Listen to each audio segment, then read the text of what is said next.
Well, financial expert and insider Catherine Austin Fitz will be joining us to do our first interview of 2012. It is Monday, the second day of January, 2012. It's Infowars Nightly News. Thank you for joining us. We have grave tidings, obviously, for you this evening.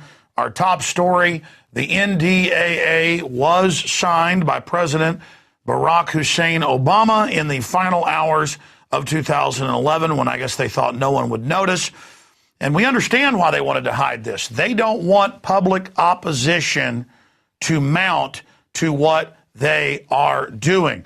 They want to do their dirty little crimes in the dead of night in darkness. That's when evil is done. And our report has been at the top of Drudge the last few days, but other outlets are also reporting the same thing. Obama's signing statement on NDAA: I have the power to detain Americans, but I won't. And the ACLU points out the signing statement is not binding. It means nothing. And, of course, it was Barack Obama, we now know. We're going to play a clip of that coming up in a few minutes, who demanded that the provision to indefinitely detain Americans be added and kept in there. Now, the question is, can you legalize tyranny? Can you legalize bringing slavery back? If, say, Italy, 2,000 years ago in Rome, slavery was legal for anybody. Most of the slaves were white. So they could say, hey, we did it before, precedent. We're going to go to, say, France and grab 10,000 people and bring them here and make them be our slaves. Could you legalize slavery? Could you legalize barbecuing children, as I've said many times, on the White House lawn? Could you legalize horrible things like animal cruelty or pedophilia? No, you cannot legalize it. There is an organic, universal right to say no to it. And the former land of the free, home of the brave, that had the most due process, checks and balances, now is a leading light of darkness worldwide, or black sunshine, you could call it, to steal a line from White Zombie. That's what we're dealing with here, where they go further than North Korea on paper and say, we'll arrest citizens and have them disappear into a black hole forever. We will torture citizens. We want you to be afraid. You can be stripped of your citizenship as well and flown to some black site or secret site that our criminal government has set up all over the Middle East and Eastern Europe, including torture centers at Romanian closed down horse clubs. Remember, that came out in the Associated Press last year in 2011. This is legalizing horrors. Can you legalize torture? Can you legalize warrantless wiretapping? Every form of just hardcore oppression, the 200 proof stuff, is being thrown in our face right now. And so, of course, they lied and said, oh, don't worry, it doesn't affect citizens. And then it came out, it did affect citizens. Obama said, I'll veto it. And then it turned out behind the scenes he was pressuring people to support it. They do this because they're liars and because they don't want to admit what they're doing so that public opposition can mount. They want to have CNN and Fox News get up there and say, it's okay, it doesn't affect U.S. citizens, while it does. And they want to be able to have Obama go to his constituents and say, I'm against it, when he actually signed it. So it's like a hall of mirrors or something where you never know what's true or what isn't. And that's what they're looking for, is this fog of war where everybody is basically confused. But this is a real wake-up call for everyone, that tyranny is here in our republic, and the corrupt ruling class who created over $1,000 trillion in fake assets or derivatives, the big mega banks that have taken over our government and financed both political parties, now know that we're waking up.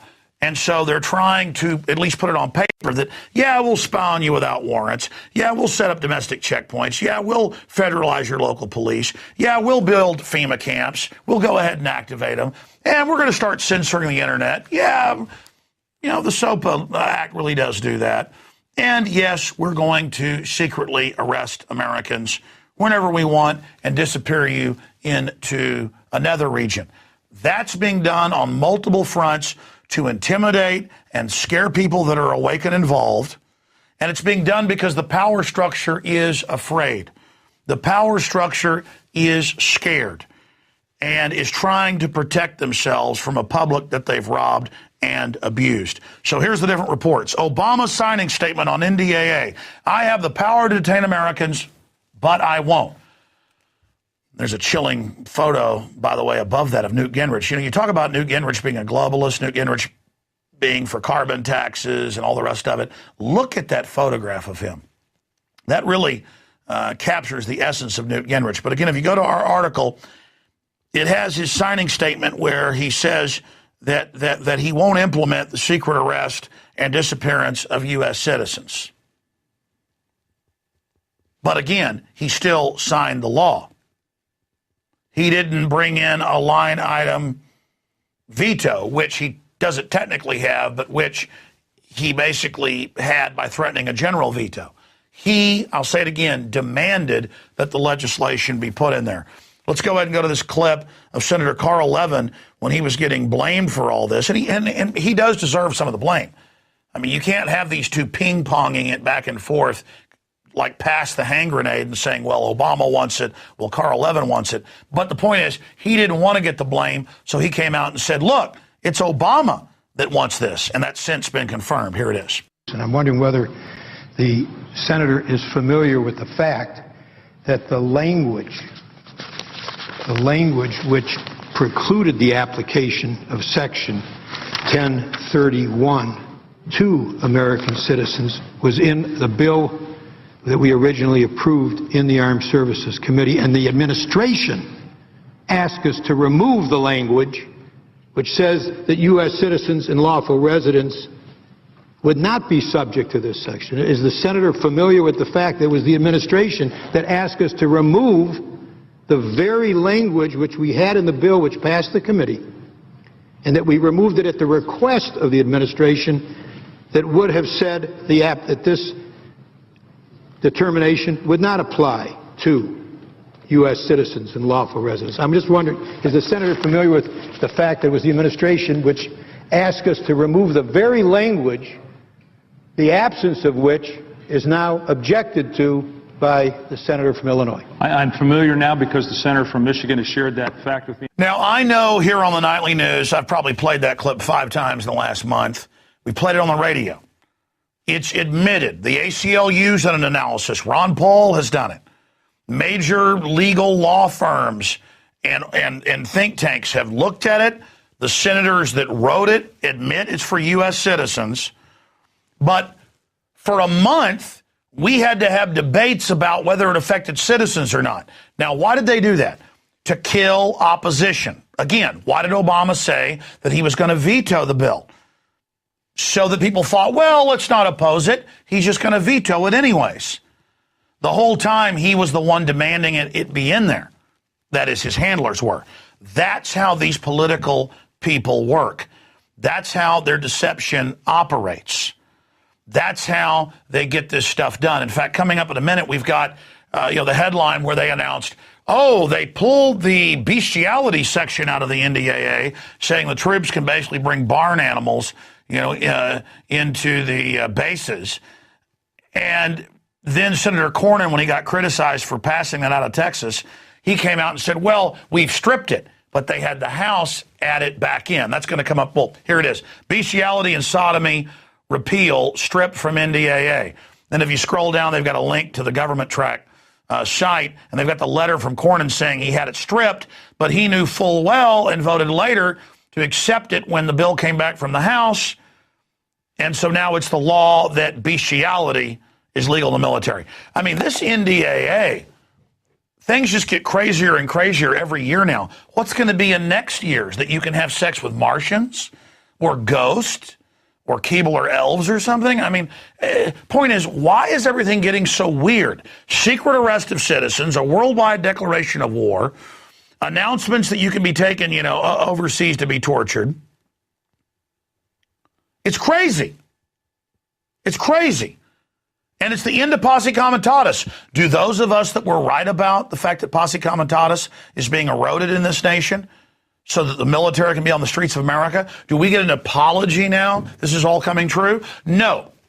Hundreds of publications, CBS News, NBC News, ABC News, New York Times, every day I see articles saying Alex Jones and Ron Paul are insane. They're worried about military on the streets of America.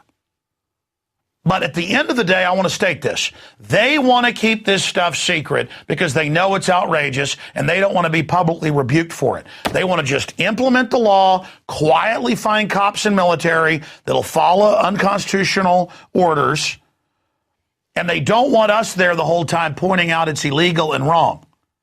Again, it's illegal to pass a law saying black people aren't humans again and are slaves. And it's illegal to say we're all slaves and have no due process or rights and can disappear into a torture camp. So again, this is all a fraud, and tyrants always try to create legalese to rationalize what they're doing. But as a human being, I have a right to say no to it and to decry it. So they're not strong. They're doing this because they're weak and they're scared of the public waking up to them. And because they want to have it on paper that they can start using the military and hitmen and contractors against the American people. Remember, Obama said and has been using these new powers he declared for himself to kill U.S. citizens he claims are connected to terrorists. Well, don't you want to capture them then if they have such great intel? Don't you want to give them a trial so we can actually hear the facts? No, they just say they're terrorists, so they don't deserve rights, and now they're saying the American people are terrorists. And they signed this thing on New Year's evening because they're embarrassed of it, showing that they don't want opposition to start being basically ratcheted up against this. Now, I have another report here because this legislation says they can secretly arrest, torture, or kill citizens, but following an older piece of legislation in the previous defense authorization for enemy combatants, they say we won't secretly arrest or kill or torture citizens, but the Secretary of Defense or the President can strip you extrajudicially of your citizenship, and then you disappear to a black site, a torture camp overseas. In places like Egypt and Romania, these sites have been exposed. So now on top of it, they've introduced another bill, H.R. 3166, Enemy Expatriation Act. But notice it says that if your speech supports the hostilities, if what you're doing and saying, and we've seen attorney generals say that if you criticize a war, you're aiding terrorists, that citizens don't have a right to be against a war, you can be disappeared into a black hole. So they're trying that as well. But in the final equation here, what all of these tyrants that have helped steal trillions of dollars and helped centralize the economy and bankrupt things, what you need to know is that you have a 9% approval rating, Congress. 9% and dropping, the lowest it's ever been. Both parties are universally decried. And all the so-called liberals I know have been out for years buying firearms and are waking up to liberty. What the system needs to know is that the people are voting with their dollars and buying record amounts of firearms as their response to this tyranny. And they're even telling different groups that call and do surveys, why are you buying guns? They're telling them because we're worried about a corrupt government. We're worried about a collapse. We don't trust the government. I'm going to get back to that article in a minute. I want to briefly just finish up with the NDAA with some more clips.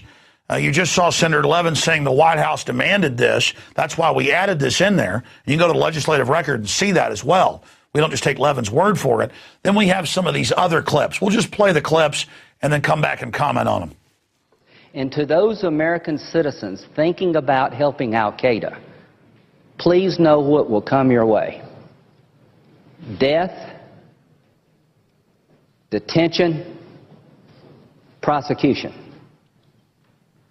And when they say, I want my lawyer, you tell them, shut up. Your time is expired. Get a lawyer. You're an enemy combatant, and we're going to talk to you about why you joined al-Qaeda. But you read the legislation, it's for the American people, and they admit it is. So it's this